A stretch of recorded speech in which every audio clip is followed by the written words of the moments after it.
First there was Rachel Dolezal, the white woman who demasqueraded as black well enough to become head of a NAACP chapter. Now there is an accusation that a black activist with media darling the Black Lives Matter, BLM, movement also is a BINO, black in name only. Writes Breitbart, reporting on an investigation by blogger Vicki Pate. An investigative blogger has accused Shaun King, a key figure in the Black Lives Matter movement, of misleading media icon Oprah Winfrey by pretending to be biracial in order to qualify for an Oprah scholarship to historically black Morehouse College. The blogger says King is white and has been lying about his ethnicity for years. King is a high-profile campaigner against police brutality and justice correspondent for the liberal Daily Kos website who told Rebel magazine in 2012 that he was biracial, with the magazine reporting that he is the son of a Caucasian mother and an African-American father. He has also described himself as mixed with a black family on Twitter. King has been lionized by the press, praised as hero of civil rights and social activism. He has written extensively about a childhood in which he was terrorized by decades-old racial tensions. He claims to have been the focus of constant abuse of the resident rednecks of my school. Yet unlike Dolezal, King does have a defense. While he has largely ignored requests for interviews and has blocked on social media those inquiring about his race, he did pen an explanatory article at the Daily Kos, for which he works. King says that while the man listed as his father on his birth certificate is white, his biological father is actually a light-skinned black man with whom his mother had an affair. And in fairness, it is believable that, as he has said, he is reluctant and embarrassed to discuss details of his mother's sexual past. On the other hand, CNN's Dom Lemon reports that he'd spoken to a family member who confirmed that King's parents were both white. And New York's Daily News provides a picture of King, at approximately 6 years old, in which he has flowing strawberry red hair and alabaster skin.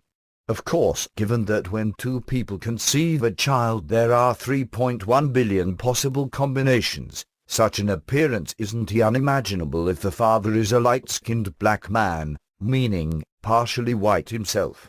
Whatever the truth, this case presents deeper issues. For starters, quite interesting is that to Black Lives Matter, King is possibly living a black lie doesn't matter. The Atlantic put this in very stark terms on Monday, writing, "Those that, sick, questioned Shaun King about his race think that it is relevant to the movement. Very wrong. And it is fitting that BLM would tolerate lies. The whole movement was founded on a lie." BLM's prominence rests on the notion that there is a spate of police shootings of innocent black men and that it is a growing problem. The reality? As black columnist Larry Elder reported, police shootings of black suspects are actually down 75% over the last several decades. Moreover, as I reported in January and May, not only are far more whites than blacks shot by police every year, but relative to homicide rates and the racial disparity in murdering police, whites are more likely to die at law enforcement's hands. In addition, a study has shown that, contrary to myth, cops are more willing to shoot white than black suspects. This brings us to white privilege theory. The above facts and the apparent willingness of white individuals to masquerade as black bring its legitimacy into question. Consider King's situation.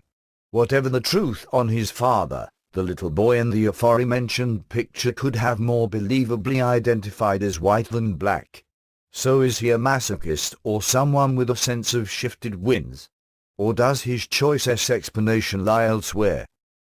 Even more significantly, what does it say about our society that a person with such an appearance can credibly identify as black? What it says was reflected in a Monday Christian Science Monitor piece that asks about King, does his race matter? This query does not, as some might expect, imply only that we should judge people on the content of their character and not the color of their skin, but something else entirely.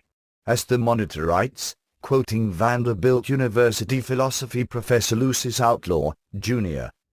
Outlaw said those who measure King's legitimacy by his skin color may be giving in to antiquated definitions of race, the old notion that one drop of black blood defines a person as African American. He also likened King's case to former Olympian Kaitlyn Jenner's decision to identify herself as a woman, which he said should be her choice to make. Do we get to decide, or does he have the option of deciding how he wants to identify? Outlaw said of King. This parallel to the now widespread gender identity movement has been noted before, but Outlaw has it quite wrong. The one-drop rule was actually more in line with his philosophy, stating, in essence, let the truth be damned, we're going to identify this person as black. Likewise, when Outlaw asks whether we or King gets to decide if he has the option of deciding how he wants to identify, it doesn't seem to occur to the professor that there is a third option. Reality. Neither we nor King get to decide, actually. Reality has already determined what King is, and he is what he is. We can either recognize that reality or be out of touch with reality. Either way, it doesn't change what he is, only our degree of sanity.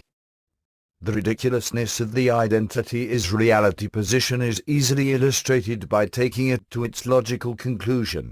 If a man we know wishes to identify as God, should we recognize and respect that? Would you address him as Lord, bow before and pray to him? Then, the world is replete with people identifying as our betters, ergo, the elites, but few of us respect that. And mental institutions house patients identifying as Napoleon and the Queen of England, or who entertain some other fanciful delusion. Do we give them respect or psychiatric treatment? In fact, unless we're willing to do the former and empty those asylums, we ought to stop deluding ourselves. We can blather on about respecting personal choice, but we, collectively, absolutely do decide that some identities will be viewed as valid and some won't. We may laugh at the man claiming to be Napoleon, or pity him in deference to our better angels, but we don't respect his choice.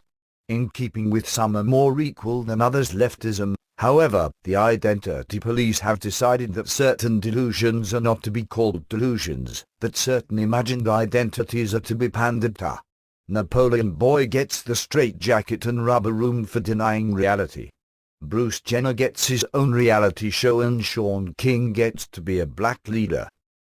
Interestingly, one of the few public figures acknowledging reality on this issue is golfer Tiger Woods.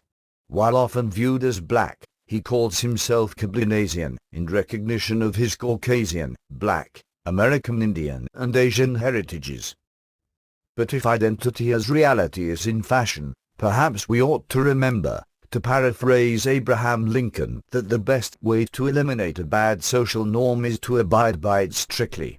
Open the mental institution doors, and let Napoleon and Queen of England identities reign. Maybe an ISIS terrorist should be allowed to enter the United States if he identifies as a Norwegian grandma named Hildeborg. If you're childless, perhaps you can enjoy government handouts by identifying as a Duggar-esque dad with 19 kids. If reality is optional, why not?